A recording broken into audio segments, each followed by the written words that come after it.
So my assumption, especially as people are trickling in, is that after about 10 minutes, you all are going to have a lot of questions, and I have a tendency to get in the way, so I'm going to try to pull back, and then I'll try to fill in the gaps. So first, this is David Norton, former Chief Operating Officer of the American Car Center. And the first thing I want to hear is how you ended up getting into the auto space, eventually American Car Center, and Lisa Payton. No, thanks. Well, I'd first like to say hello to everyone. I'm glad to be here. I like my view from the back a little bit better up here. I'm talking on the hot seat, but I'm glad to be here. And so to answer your question, I kind of lucked into the car business. And jokingly, I tell everyone, you know, not many of us sit in the classroom growing up saying, I'm going to sell used cars when I got out of school.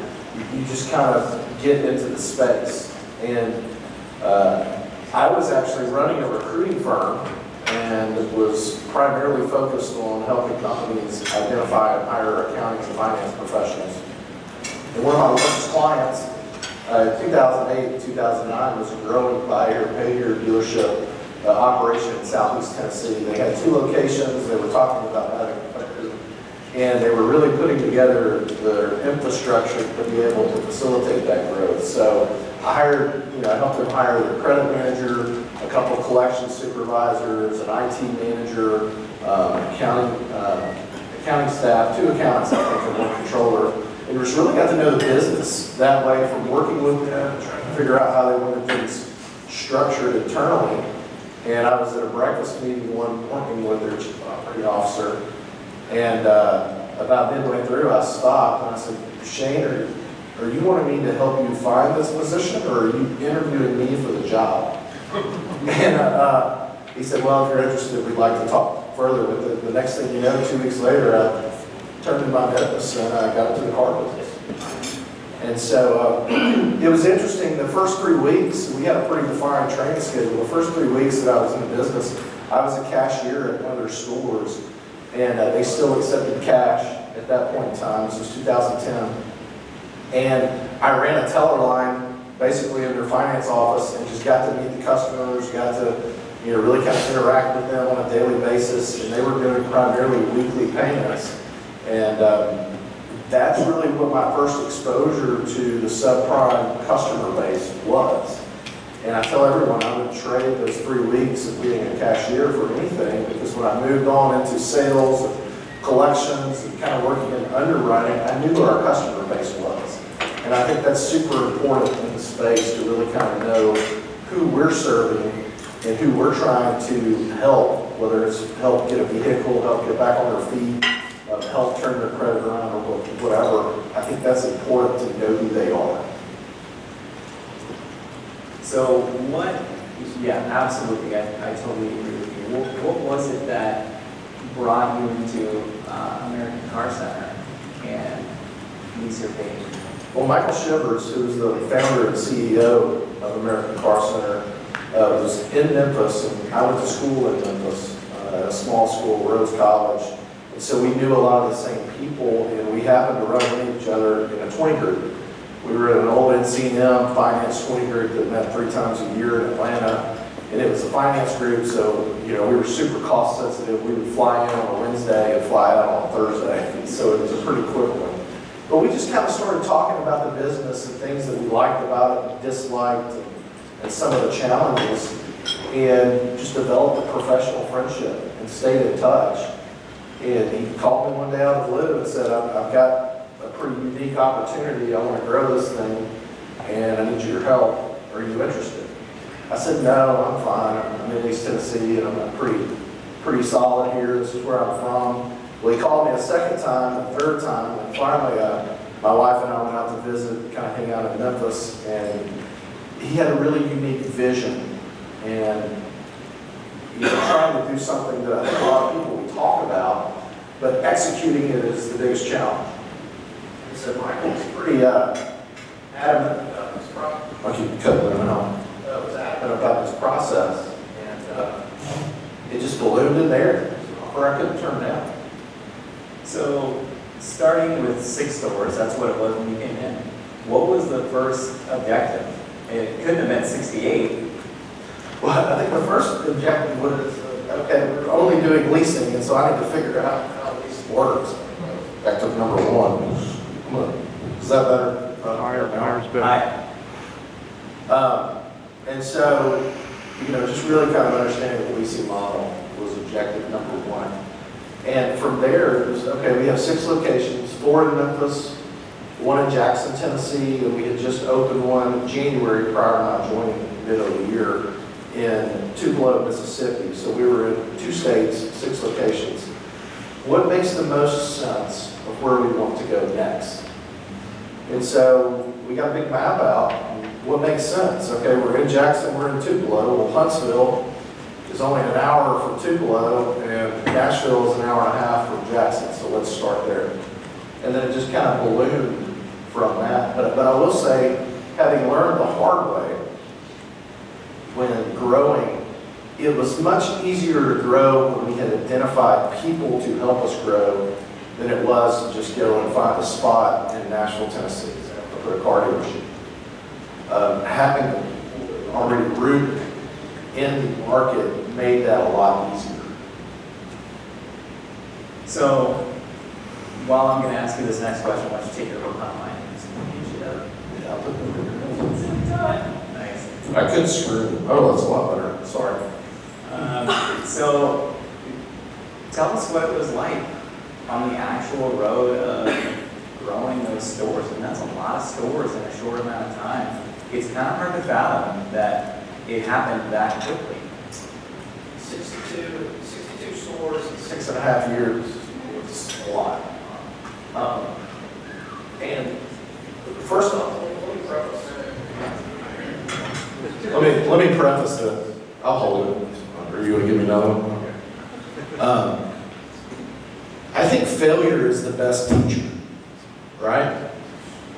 Okay. Just check. I just want to note that mine still works great. Is this better? I don't know if that's better or not.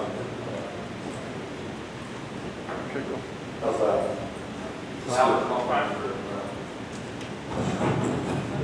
This may be the easiest thing to use, so I'll hold it. I'm not having.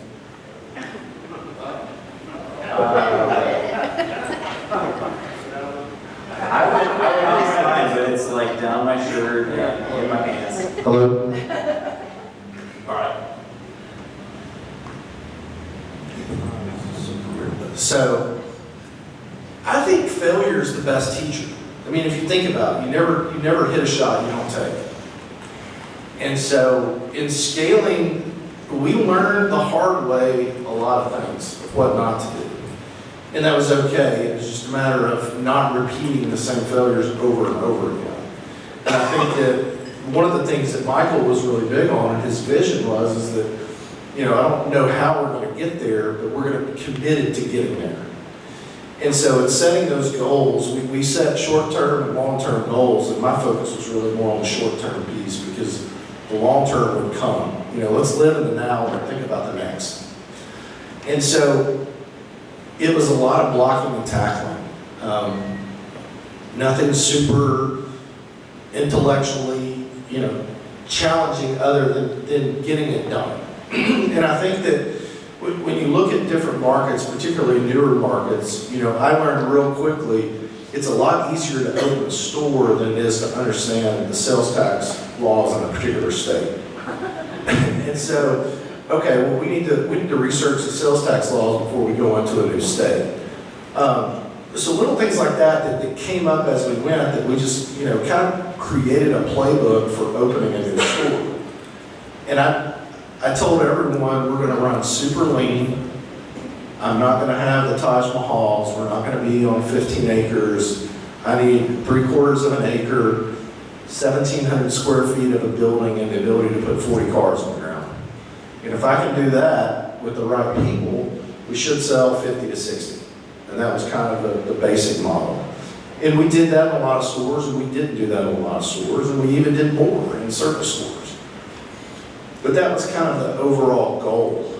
And in moving towards that, a lot of late nights, a lot of early mornings, I would hop on a plane, rent a car, drive around Tampa, Florida for 4 days, and just try to find spots that were zoned correctly, that I could get in for a good price. Pretty much trying to lease the property, just because of the CapEx. But if I could get something back of 10,000 on a rent factor a month and do 40 cars, well, we're going to do something special there. And so it wasn't really anything that I would say that we did all these demographic studies and we were looking. I was like, where's drive time?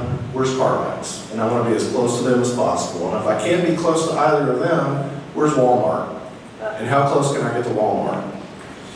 And so, in doing that, it sounds simple when you talk about it, but it really was just a lot of hard work. And I think that I was fortunate enough, and probably what I miss most about the business today is the people that I was able to put together in our team. And in the end, I had a vice president that was kind of my right-hand man. I had 10 regional sales managers, 68 store managers, 22 assistant managers, and about 240 regular salespeople spread out amongst all stores. And that equated to usually about 3.5 people per store. And that's it. We wanted to keep it simple. I wanted to focus on service to the customer and selling cars, and that was it. So that's a long about. No, that was great. So we actually spent, even before I invited you to speak here, we spent time over the phone just getting to know each other, talking shop. It was really fun for me. I can't speak for you. But one of the coolest things you talked about was what you did on, I think it was every Tuesday morning, on Facebook Live with your team. Share that story with us. Yeah, that kind of came about because the COVID rewrote the playbook for all of us, right? And so I can remember I was on spring break with my family and we were trying to figure out how we could get back to Memphis before the world shut down. And at the end of March of 2020, we go through the exercise of how do we sustain business with the pending pandemic at that point. And that was when it was really bad, really scary to an extent. People were laying customers off left and right. And so one of the big things after we went through our exercise of trimming the fat and having to make those tough decisions on layoffs and furloughs, how do we keep our existing staff completely engaged in an environment that they don't really want to be engaged in? And so I talked a lot with my regional managers and I said, well, let's do this. Let's have a live Facebook feed every Monday or Tuesday morning. You guys pick a day. And we're going to ask all salespeople, all employees to be on that live Facebook feed. We had our own individual employee Facebook page. And I'm just going to give everybody kind of what's going on, updates. This is what we're seeing. This is what, the new mandates in Tupelo, Mississippi, and Jackson, Mississippi, and Orlando, Florida. And really, we just opened it up to where it was a transparent dialogue with your sales staff across 11 states, to where they had also the opportunity to interact with me when I couldn't be there in person. And I think to your point, what was neat about it is that we left it completely open. They could ask any question, anything that they wanted to know, and sometimes salespeople's questions are pretty direct and not really relevant to a lot of what's going on except for themselves. So you kind of have to navigate through that. But I think what came out of it more than anything was the fact that they continued to feel engaged and aware of what the company was doing and what we were trying to do, and that we wanted to hear from them. And I tell everyone is that I probably make as many mistakes as anyone in the business, but I love upward feedback and criticism, constructive criticism, as much as I like to give downward feedback and direction. And I think that's important from a team building standpoint, is that you've got to be able to give and take. And so from those live Facebook feeds, we had a lot of good things about what we could do for team building in certain areas, what was really going on in the job market and what we were seeing. And it was just a really good, fun exercise to engage a lot of people over a lot of distance once a week. And you couldn't replace that communication style or that transparency even one-on-one. So I know I'm not holding to my 10 minutes that I promised, so be patient with me. But one of the things that I think is highly relevant, especially as you're growing in stores, is how to hold the sales personnel and all the personnel accountable. That was always the biggest challenge. You know, when I started in 2014, I asked Michael for a copy of the pay plan, and he opened up his drawer and handed me the back of an envelope, and he said, "Here, this is how we pay our salespeople." And I said, well, "Okay, we're going to work on this a little bit and make it a little bit more visible."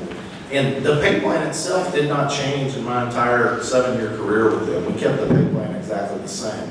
We did increase the guarantee and the training pay a little bit versus it just being strictly commission. But I think in creating accountability, it's just like with our customers. You know, how do we keep it simple for them during the contract piece so they understand everything that they're getting into, how to pay, when to pay, etc. The same thing goes in how we're managing our sales staff. I wanted to keep it simple. I wanted them to know exactly how their pay was going to be calculated. I wanted them to know if they were to move up within the company, this is the potential that they would have to earn. And I wanted it to be something that was visible to them at all points in time during the course of any given month. And in doing that, we had to create through our CRM and through our dealer management system certain KPIs that we would keep track of that would be visible, almost like a daily score sheet. You know, when you get to a certain size, it's not about necessarily, I didn't really care or want to talk about how many cars have you delivered. You know, what have you delivered so far this month? I wanted to talk about how many applications you had generated. How many leads did you convert to apps? Because if you think about it in sales metrics, we know what the end result is. You can't control whether a customer is going to be able to put extra money down to get this car, or you know, you got 4 other dealers that you're competing against and who's going to win. But what you can control is your individual activity and your salesperson's individual activity. And by generating the KPIs around what they're doing on a day-to-day basis, we created accountability in the metrics that we would hold people accountable to. So, for instance, I've never bought leads in my life, just because I was always, if we're not converting 100% of the leads that come to us organically through our website, why do I want to spend money on buying additional leads that we're not going to convert either? So let's focus on what we have right now and how do we convert a lead to an up. And that spread was probably the biggest indicator. If I got somebody to our lot, that up would turn into an app probably about 90% of the time. You know, we had 2 to 3-year-old cars, 40 to 60,000 miles. Pretty much our model was 4-door sedans. We didn't get crazy with trucks or SUVs, some smaller hybrids, but we kept pretty true to a good family car in Memphis and in our markets. And so, but if we could convert more leads to ups, we were always going to generate more apps. And I've been in the car business for 11 years, and any store that I've ever had or been a part of or managed, the store that delivered the most units inevitably always had the most applications. So focusing on the applications and putting those metrics into place really allowed us to gauge what our team was doing on a day-to-day basis versus just selling cars. And also trying to create that sense of urgency on generating an application and getting this app in. That's really where we wanted our salespeople to focus. And we had created, I used a company, a data mining company out of Atlanta that partnered with our DMS. And so I had a visible spreadsheet that sent out everybody pretty much live every morning.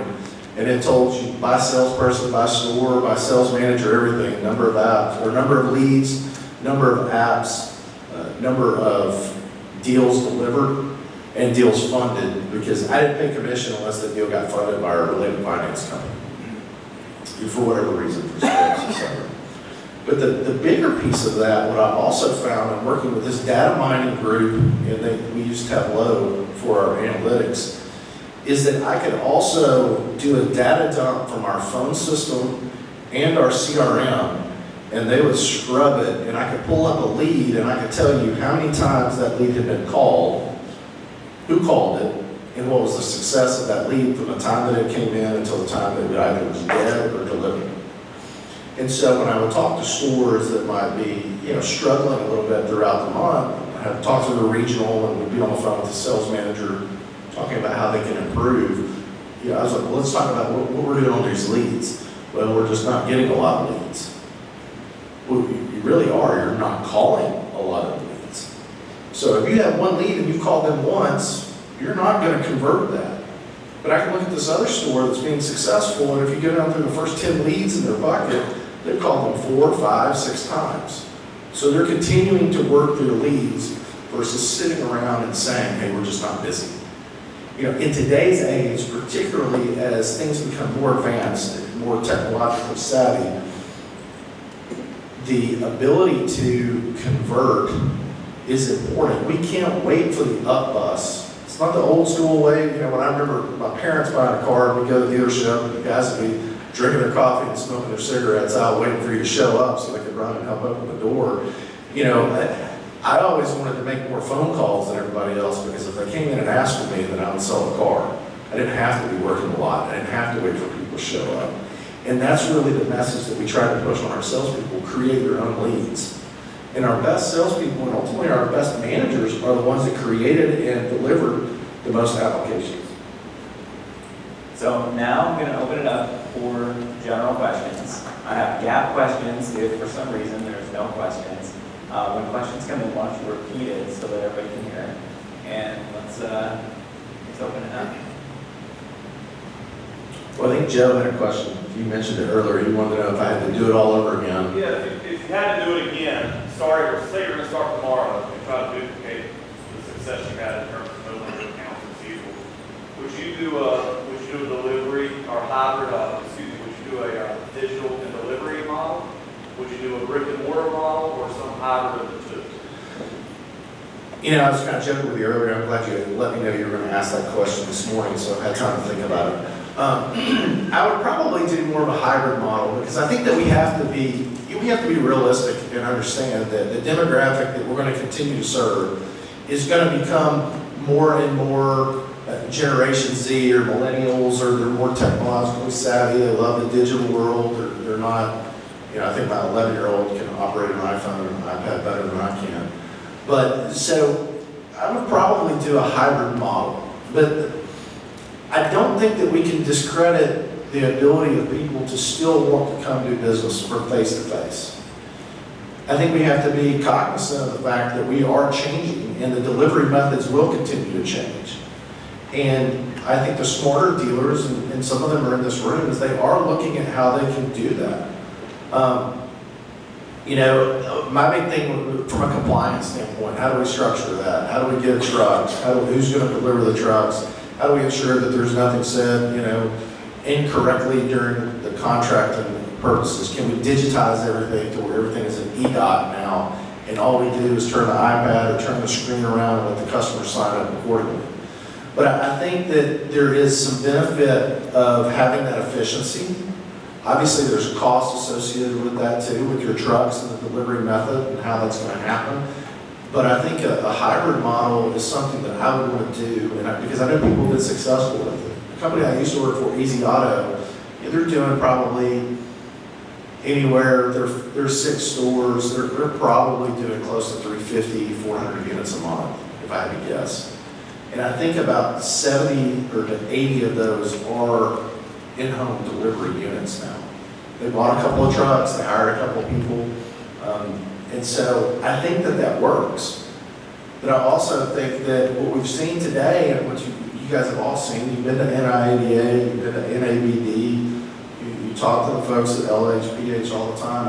I think that there's hundreds of ways to operate your business that are all successful. What we have to figure out is what makes the most sense for you as a dealer, as an operator. What's your appetite for risk? What are you comfortable with? What are your growth goals? What's the end game result? And you back into the now from knowing what the next is.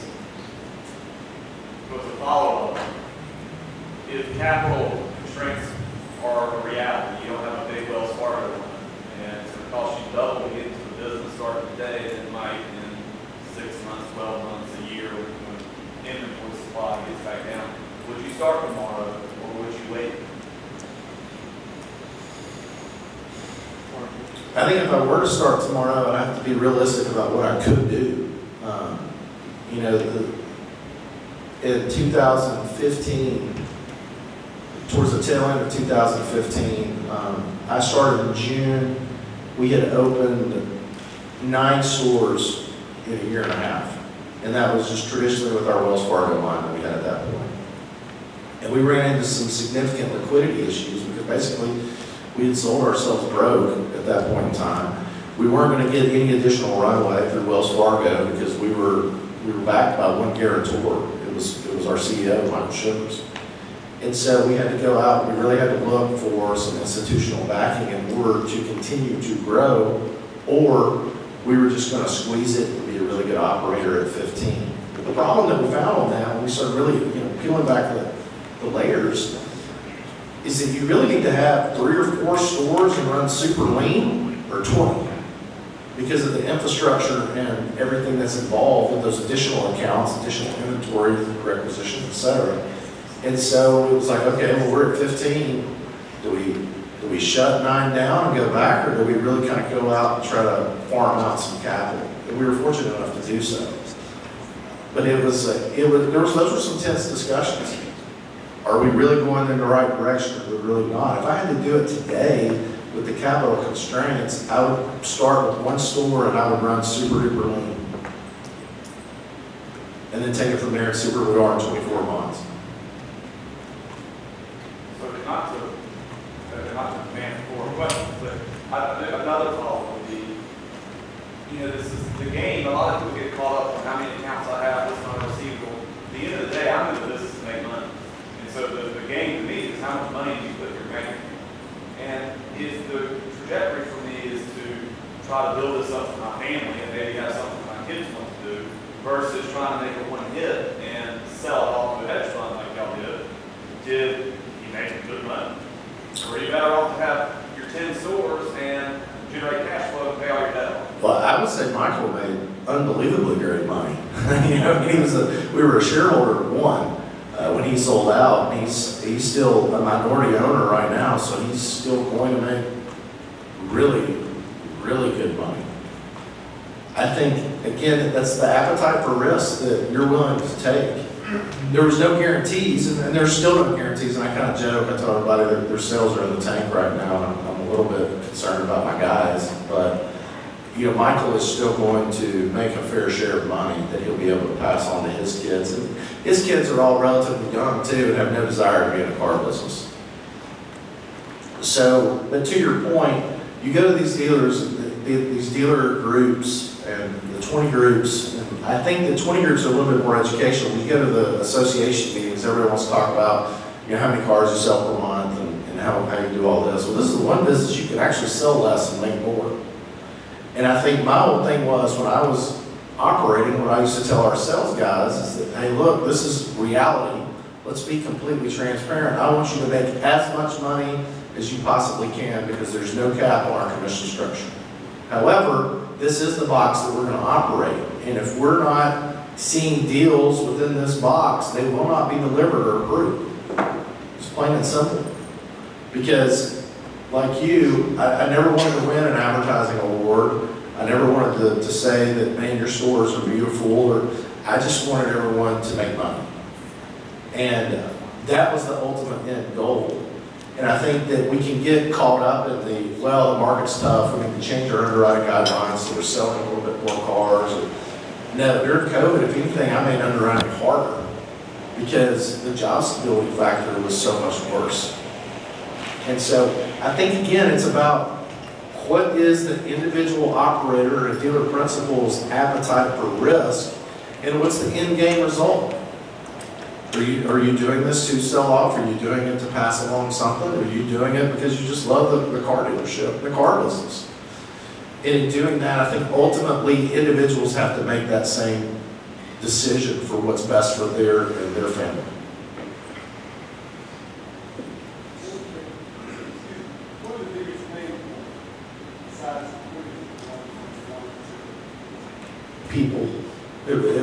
probably the most rewarding point too. I joke around, I tell everything I grew up playing team sports my entire life. I was fortunate enough to play in college. I coached at the college level.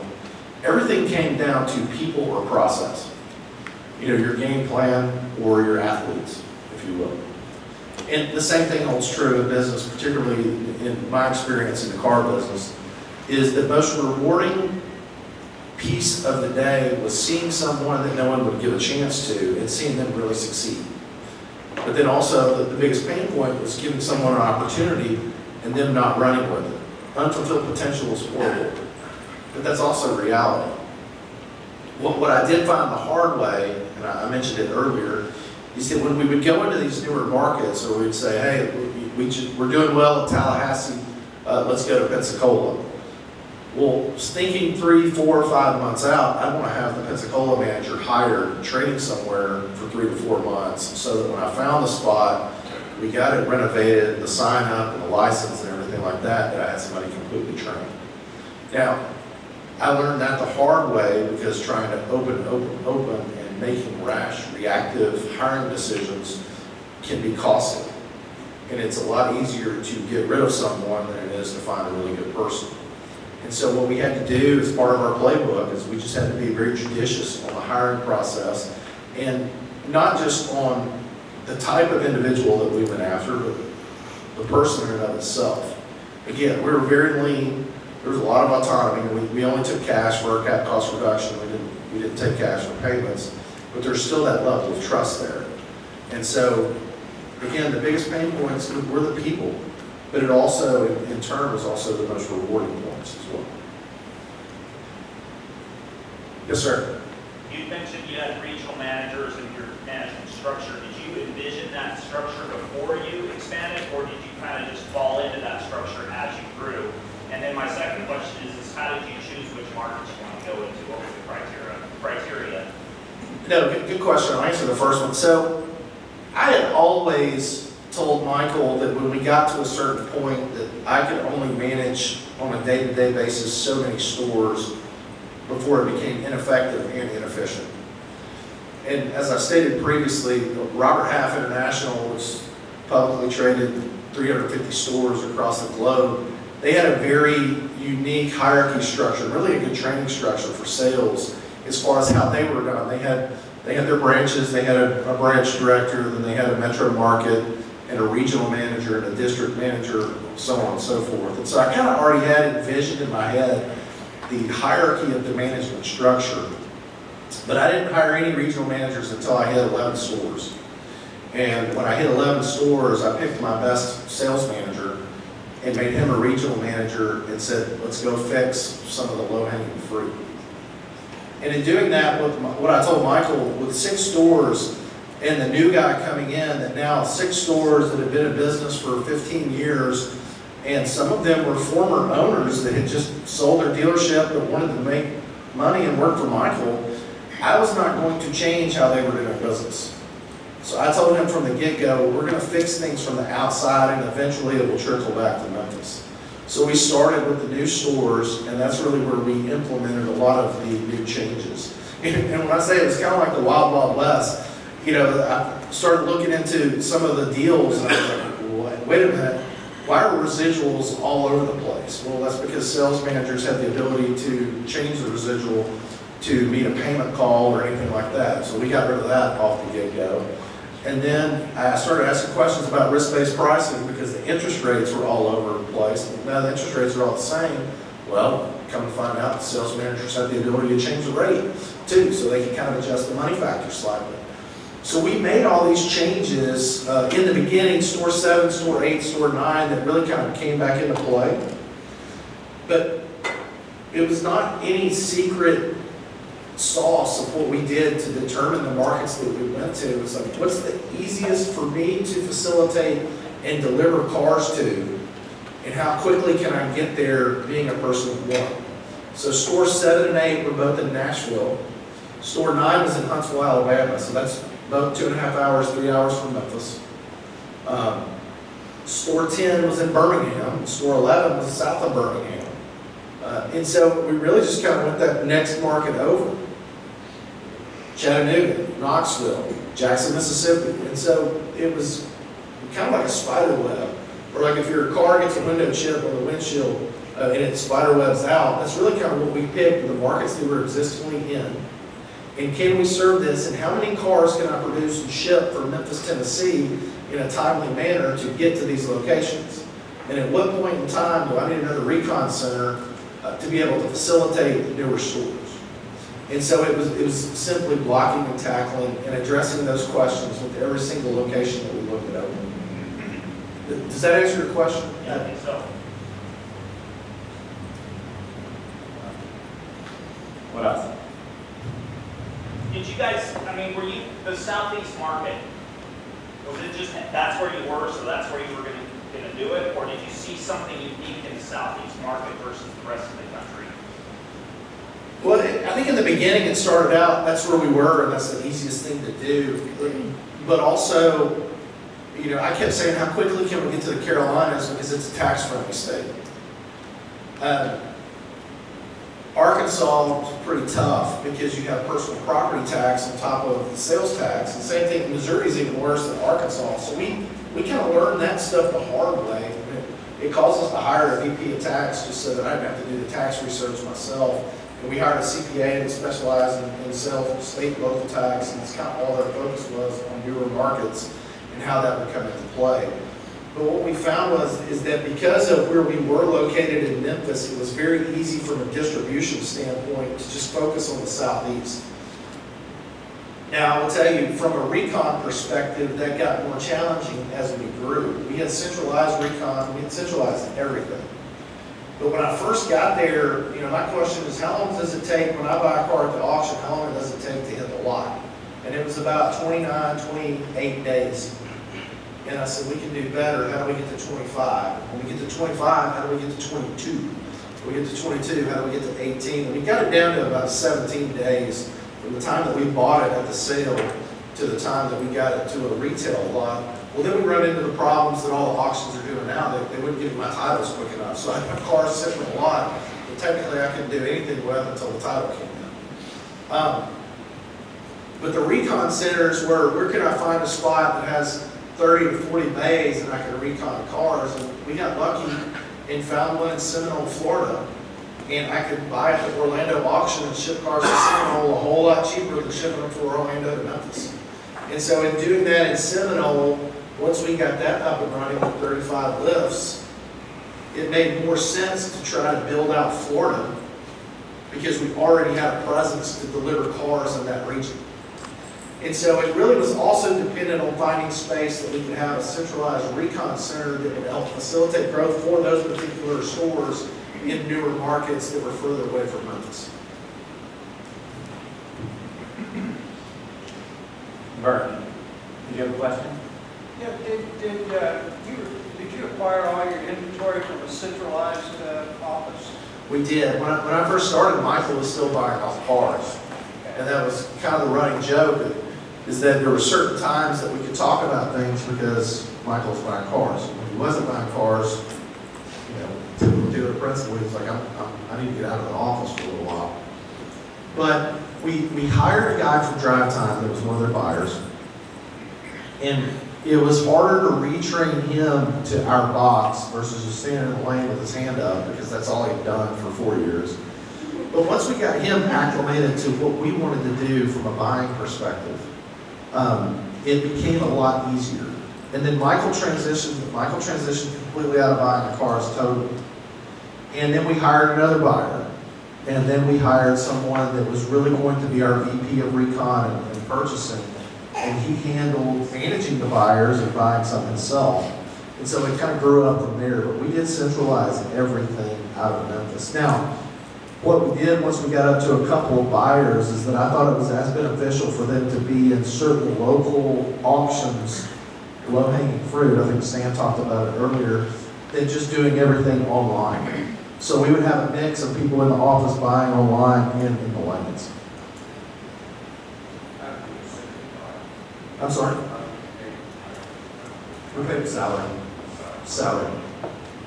There would be some bonus structure in there, discretionary bonus based upon them hitting, certain, buy metrics. to where we had, I think at one point, we were trying to buy between 700 and 800 cars a week. And so hitting that number, they got bonus off of. If they didn't hit that number, they did get bonus off of, but they still got their discretionary at the end of the year.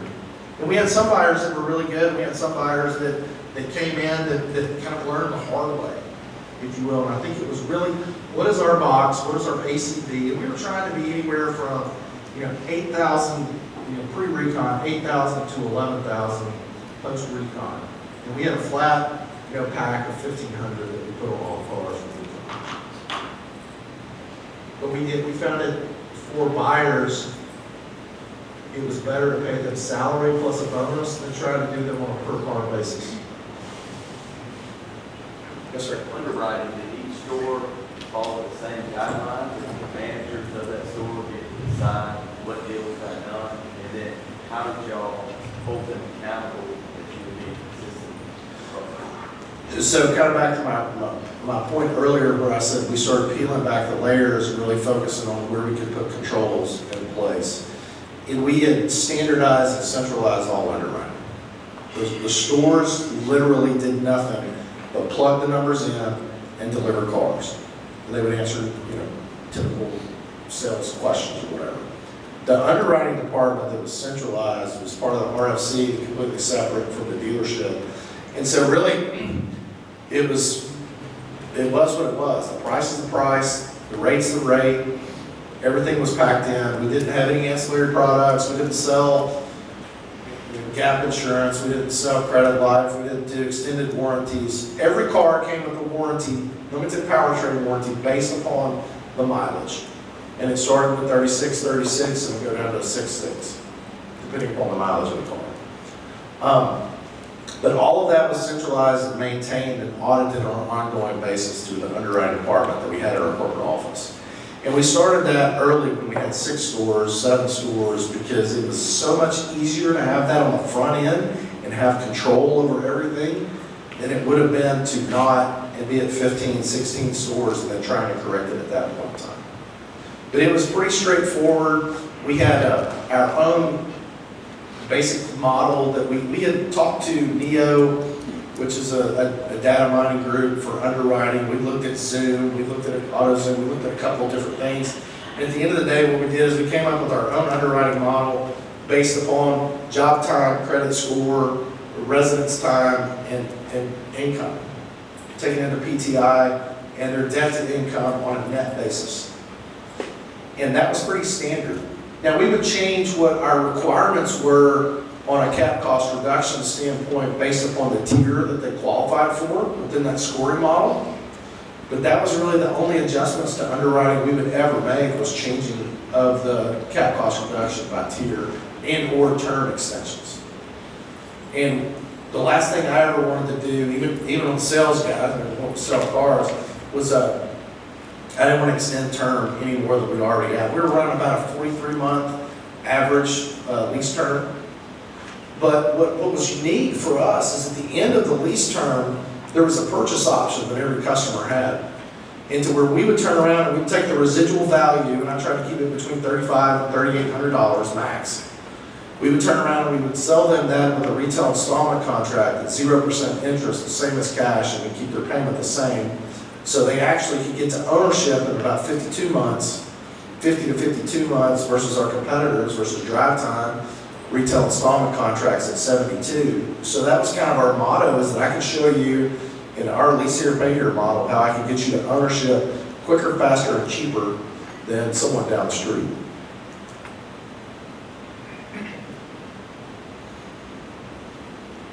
Yes, sir.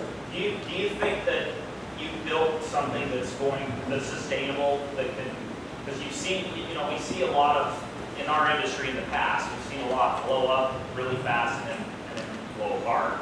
And I'm just curious, where do you think they went wrong versus where you've gone and what you see the future being? Well, that's a loaded question. I've always learned, I learned at an early age, just do your job and go home.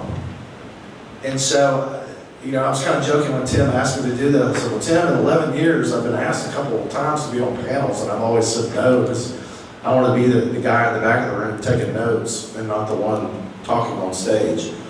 And I think there's some benefit to that, but I also think there's some benefit in sharing information with a group that is interested in being better. And what I found, and I think that it's business, and it's complete business, and I think a lot of private equity groups, they're in the business to make money, and they want to buy and then cash out at some point in time. And fortunately, during COVID, we were one of the few, if not the only one of their portfolio companies that never ceased operations at all. We were real creative. I was contracting people on the curb to, coincide with the mandates in particular markets. And in doing that, we figured out a way to make it work, but I also think the private equity group, they're wanting to cash out of their money, so they're making decisions and trying to do certain things that fit best for their model.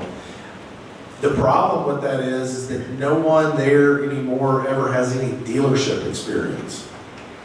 And I think that it's invaluable as operators that we never take that away. That we still, in essence, are car dealers. And we may be indirect lenders, but at the end of the day, indirect lenders even need to know what's going on at the lot. So I think what they're doing, and they have not opened a store at all since I left. Their sales are down. I'm not going to talk percentages because I don't think that's appropriate, but their sales are down slightly, significantly from what they were even last year at this point in time. So, but I think that their focus entirely is on structuring the business to be able to take it to the next level, whether that's a public or whether it's another, purchase, sale. What I think that was really unique for what we did is that we were not trying to jump up and down and be the most popular people in the room. We weren't speaking about what all we did, we just did it. And I think that there's some benefit to that simplistic approach of what are you really good at? And what are your people really good at? And how can you keep them completely focused on what they're really good at? And if you can find, whether you have 5 lots or you have 70 lots, if you can find people that will give you 110% every single time that they hop out of their car to go to work, something special will happen. And you only get that by valuing the people and the process that you have in place and what they do to the customer and how they serve the customer to get to that point. So I don't really think that I did anything particularly special. All I did was try to put together a team of people that would think like me and wanted to go out and win. And in doing that, it wasn't going to be easy. We weren't always going to win. When we took it on the chin, we needed to take it on the chin and get up the next day and give the same effort regardless of whether we win or lose. And create that earn and deserve culture that breeds success. And so the team that I had in place and the guys that I had in place were all 100% in. And I think that's really what helped the growth for the period of time, in such a short period of time, was because of those people. What about sustainability? Sustainability, I think it's sustainable with the right approach. You can't take your customer base for granted. You can't think that you're better than your customer base. You certainly can't think that any particular employee is better than the other. You kind of have to have that servant leader mentality at all levels, whether it's customer or employees. And I think the bigger businesses I think some of the failures that we see is that they either take their customer base for granted or, that's just sales guys. Salespeople are not the best. And I think it's sustainable if you don't fall prey to that. But when egos get in the way, and people start to think of the mentality that they're smarter than everybody in the room or anything like that, and all of a sudden collaboration goes out the window, I think that that's a recipe for disaster. The goal was pre-COVID is that last year I was going to open another 15 to 20 stores in 2020. And then we ended up only opening 3. And the goal was, once we get through COVID, if I can get sales volume, we keep our charge-off rates right where they are, as long as nothing crazy happens with delinquency. You keep our charge-off rates right in a healthy, 17, 18 and a half annualized. If we can do that and be at 90% of sales at the end of 2020, before we were at the end of 2019, we're going to hit 2021 running. And that was kind of where we were at the tail end of 2020, but then all the changes took place this year. And it's unfortunate, it's business, it was a business decision, and I wish those guys the best, and I think that they'll do well because there's still a lot of smart people. I just think it'll be hard to really replicate the fun that we had and what we did for 6.5 years. Because I'll tell you, as painful as it was, and as long hours as it was, and as late night as it was fun. And that's special. Yes, sir? Were all your stores startups, or did you acquire any other dealerships? We got lucky on a couple, and we basically took over some properties, and the former operators, we let them collect their book, and they just became our landlord. We ran into a couple of Byrider franchisees that wanted to consolidate and go from 8 stores down to 2, so we took over a couple of their properties. Title Max, when they exited the space and buy here, pay here, they got some properties that knew someone from an NIEDA meeting that I met in 2012. And so we took over a couple of those. So we did get lucky on some of those acquisitions. And it really, all we did was assume leases in most cases. Probably 2017, 18, we had bought some of the real estate.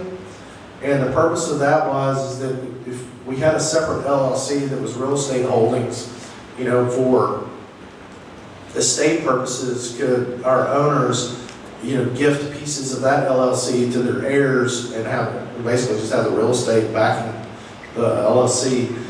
But we ended up selling those, like we closed February of 2020, so we got super lucky on that. And I always used to joke with people, it's always better to be lucky than good. When you think you're good, you start getting a little cocky, bad things happen. So we did get lucky on a couple of acquisitions, but I'll tell you, the best store that I had, I was driving through South Alabama from Montgomery to Pensacola, and I went through Dothan, and there's a gas station right on the side. It was a block and a half from Walmart, and a big, huge billboard, and it was for lease. And so for $3,000 a month, I was doing 60 cars out of that particular location and had a big, huge billboard, and we would just see people coming from the Walmart parking lot to look at cars. And, we got lucky on that too. But again, nothing super demographic studies and all this, simple blocking and tackling. Where do we want to be? And do we think that we can sell 40 cars out of this location?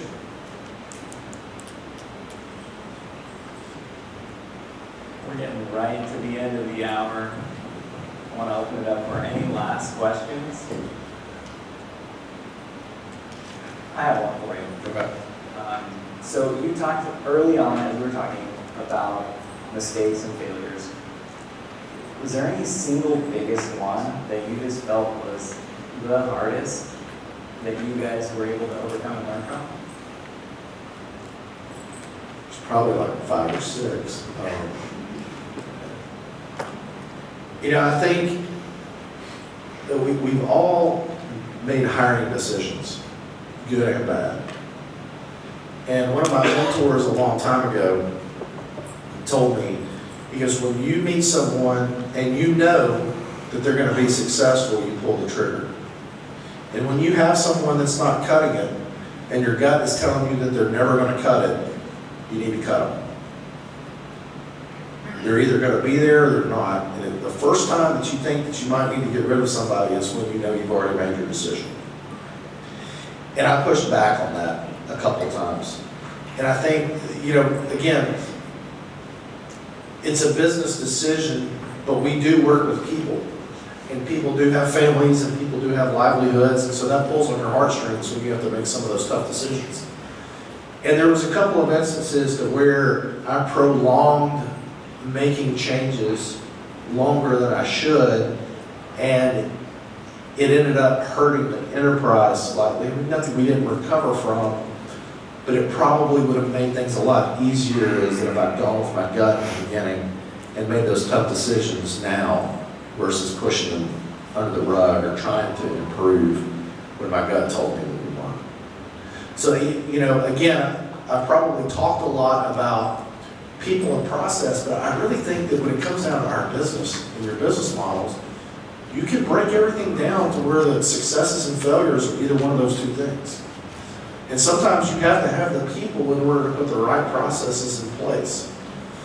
And sometimes you can't attract the right people until you have certain processes in place. So they kind of go hand in hand.